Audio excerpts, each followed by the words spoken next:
Mipano in Maimer Hashem, Chelik Aleph, Perek Tezvav and onwards, he asked the question, why, if all the souls of the righteous and the wicked are included within Adam Harishon, as is brought in Medrash Raba, that everybody has an ephah, a portion within Adam, like Hashem says to Eov, Ephah ha'isa bios the eretz, where were you when I founded the earth? Meaning to say, which ephah, which part, the eye, the ear, and so forth, were you when I created the world? And Avraham and Yitzchak are known to be the two arms of chesed and gevurah. So why didn't they stop Adam Harishon from sinning with the tree? And the answer is that it's, in truth, they didn't participate in the sin. And Adam Harishon had to eat it from his mouth only, and the hands, the arms, and the fingers didn't want to touch the fruit or participate. And it was only Adam doing it himself, so to speak. As my wife likes to say, it was the first time anybody went bobbing for apples. And we know that even the animals of the righteous, in HaKadosh Baruch Hu Mevi Takala Al Yadan, the Holy One Blessed Be He, does not bring something, a sin upon them. And so Al Yadan, through their hands, is the diyuk, that through their hands, and how much more so the Tzadikim themselves. And it's well known that the donkey of Rabbi Pinchas ben Yair, he would bray and warn Tzadikim if they were highwaymen or robbers and so forth. And it's possible that the soul of this donkey even brayed then to warn Avraham, so it wouldn't be al yadan, takal al yadan, a sin through the hands and so forth of Avraham and Yitzchak. But it wasn't enough. Avraham and Yitzchak, the hands of Adam, should have pushed away the fruit, thrown it out of Chava's hands onto the floor, and so forth, to not sin. And so, indeed, Avraham for this needed a tikkun. But what stopped Avraham from doing this? What stopped Avraham from preventing the sin was that it wasn't just the souls of the tzadikim that were there. There was also against him was the soul of Nimrod, and Nimrod wanted to anger Hashem. That was his whole concept, to rebel against Hashem, and he was the opposing force against Avraham, trying to get him to Adam to eat from the tree and take the fruit. And it's all Avraham could do was to not participate. And therefore we see that later on Avraham had to go through a tikkun, through the Orkazdim, thrown in the fire by Nimrod himself, and that was a purification. And hence Avraham said, "Anochi afar va'efer," I am ashes from that fire and atonement.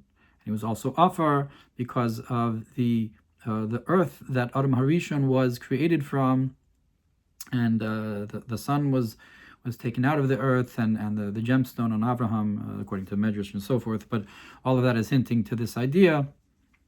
So what about Yitzchak? Why didn't Yitzchak prevent it? Yitzchak was the other arm, and you have this concept of small docha, even more so. You have the left arm is supposed to push away, even as the right arm, Yamin Mekareves, his right hand draws close. The left is supposed to push away.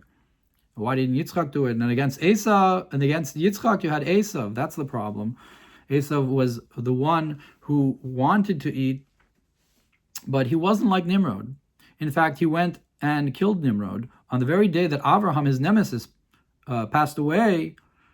Esav went and took the garment of Adam from Nimrod. So to speak, if Nimrod inherited the sin of Avraham, Esav inherited it from Nimrod, and Avraham in that case was holding down Yitzchak's arm. The right arm was holding down the left arm to prevent it from taking the fruit because of the tremendous force of Esav, who was even stronger than Nimrod. And that was a concept of the Anakedas Yitzchak, the Avraham bound Isaac, the right arm binding the left arm, and that's the idea of Esav being a gargaran. He while Nimrod ate leteyavon, lehachis. Nimrod was to anger Hashem, but Esav was leteyavon. He did it for his own pleasure, which is a lesser degree of rebellion, and we see this by when he says, "Give me ha'adom hazeh," when he first sold his firstbornship. Give me a double language of this red, which is a play on words, just like gargaran is a play on words of a double language of gar, and Esav then is half kosher, just like the pig, who has split hooves but doesn't chew its cud. Gera lo yigar, a concept of gargaran as well. The pig is this idea of does not have the proper chewing and swallowing of holiness. And therefore, Yitzchak, who wanted to bring the cycle to a close and fix and rectify Esav, he says, bring me matamim kasher ahev. He wanted to bless him, and he said to Esav, give me food that I love. And the Zohar HaKadosh is medayek, as opposed to asher saneh, the food that I hate, meaning to say eating in a sinful way, like from the tree, or letei avon, or like you did with the lentil soup.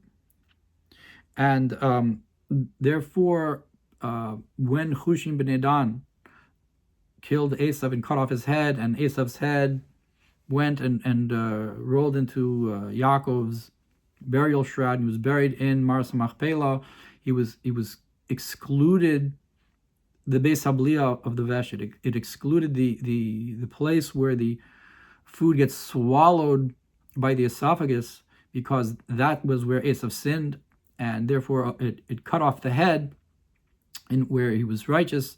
And Kabbalistically, the body of Esav is the body, and the body in general is a concept of the 7 midos, 7 attributes, and of Esav is the 7 kings of Esav, the 7 chieftains, the Alufei Esav, who are the ones who the Malachim Asher Malchu. They're the concept of the breaking of the vessels. The kings of Esav are the 7 attributes that broke, and the concept of Esav said is the 3 levels of intellect that were not broken, and therefore they were pure and could be buried in the Maras Machpelah. But when the Esav wants to, so to speak, bring back his body and attach it to his head and get a yanika from the holiness, so on that the pasuk says, Im tagbia kanesher, if you lift yourself up like an eagle, Misham Hashem, from there I will bring you down, says Hashem.